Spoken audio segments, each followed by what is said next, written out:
human research materials. They just killed people for no apparent reason except to determine how they would react when being killed.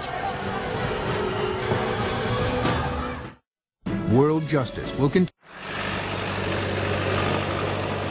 In order to keep Japan's need for chemical and biological weapons secret from the world, their laboratory, Unit 731, was deliberately located in a remote part of their newly conquered empire.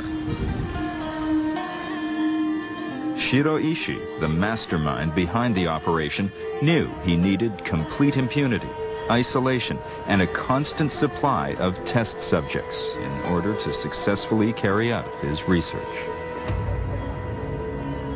He chose to build in Pingfan, a suburb of Harbin. With a population of 240,000 Chinese and 81,000 Russians and other non-Chinese, Harbin was remote yet accessible, and its prisons were well stocked with laboratory fodder. Construction of Unit 731 began almost immediately, and Shiroishi oversaw every detail. Nothing was left to chance. An unlimited supply of funds was provided by the Japanese government for state-of-the-art equipment and anything and everything Ishii required for himself and his staff. There was a huge building that was called the administrative building. It was so big and so well constructed that at the end of the war, when all of Pingfan was destroyed, they couldn't blow up the building. Tucked away in the interior of the administration building was a prison where up to 500 men, women, and children could be housed. This was the most secret part of this already top-secret facility. Unit 731 was staffed with the cream of the crop of Japanese scientists and research physicians. The scientists turned the compound into a nightmare laboratory, using humans as test animals. Not only could all types of debilitating biological weapons be developed to use against Japan's enemies, advanced research was done into how to treat Japanese soldiers who may fall victim to such weapons as well as conventional arms attacks. The process of dehumanization began with a twist of the language based on the lie told to mislead the local population into a false sense of security. This cover story stated that Unit 731 was a harmless lumber mill. These scientists had a weird sense of humor. They referred to their victims as marutas, which is loosely translated as logs. And that's how they thought of them, as pieces of wood, not as humans. You can carve them up, you can burn them in a fireplace. Who cares? There was no shortage of this living wood for the construction of Shiroishi's fiendish dreams. If they ran short of candidates, the secret police would just literally sweep the streets of the city and pick up enough candidates for the lab. They would be placed on a one-way train ride to Unit 731.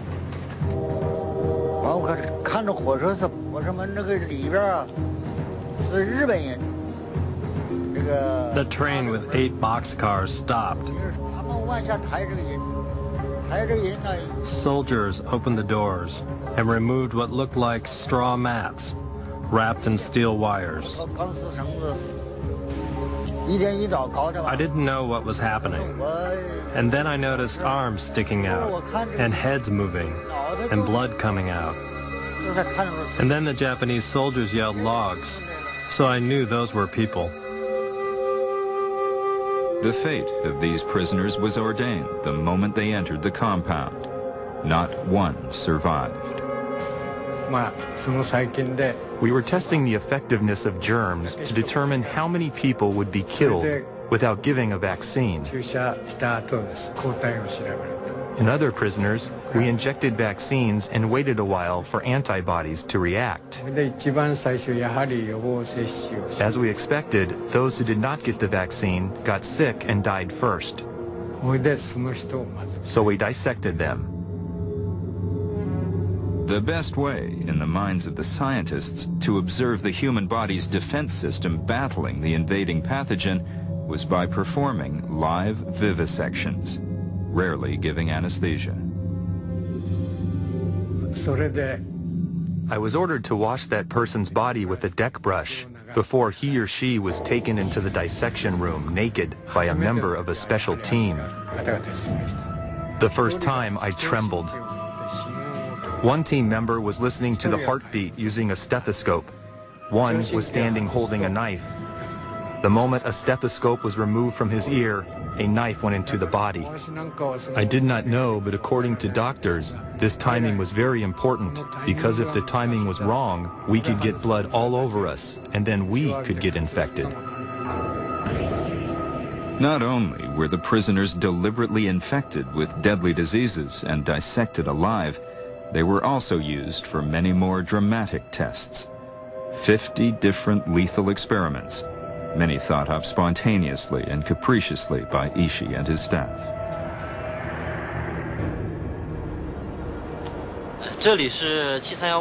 This place was Unit 731's Frostbite Experiment Lab, built in 1943. All year round, Frostbite lab tests were conducted inside. What we still have today here is the base of their freezing machine, observation windows, etc.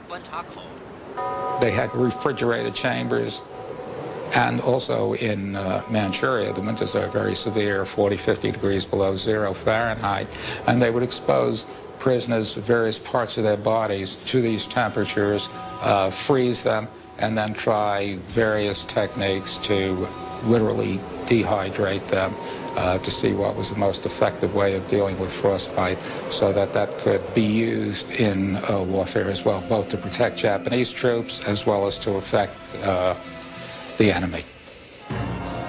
Some experiments were markedly more violent than others.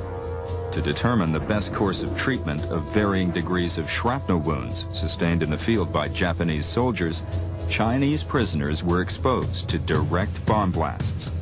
They were strapped, unprotected, to wooden planks staked into the ground at increasing distances around a bomb, which was then detonated.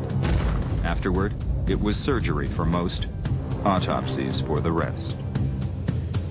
People who were experimented on generally lasted 4 to 6 weeks, and then they were sacrificed. What is so heinous about this is that anyone was prey to these experiments. We're talking about men, women, children. Bodies were disposed of in a crematorium, much like the ones that were working overtime 3,000 miles away in Nazi-occupied Europe. There were always 2,000 or 3,000 logs prepared. There were 2 burning places, and they were always burning dead bodies. I imagine they died because of the research. Like their counterparts in the Nazi death camps, the dedicated Japanese who toiled away at Unit 731 believed that they too were only following orders, orders that came from the ultimate authority. They were serving the emperor, they were serving their country. That's all they were interested in. The fact that people were being killed in these experiments meant nothing to them. And Shiro Ishii had plans that spread far beyond the walls of his compound. He planned to create weapons that could reach as far as the United States, and he began to use the surrounding countryside as a laboratory. They not only worked on humans in laboratories, but when they developed what they believed were prototypes for weapons of the future, they field tested them on cities and villages throughout China. Hundreds of thousands of people were affected by these field tests. Many tens of thousands were killed in these field tests. Many other uncountable numbers became ill.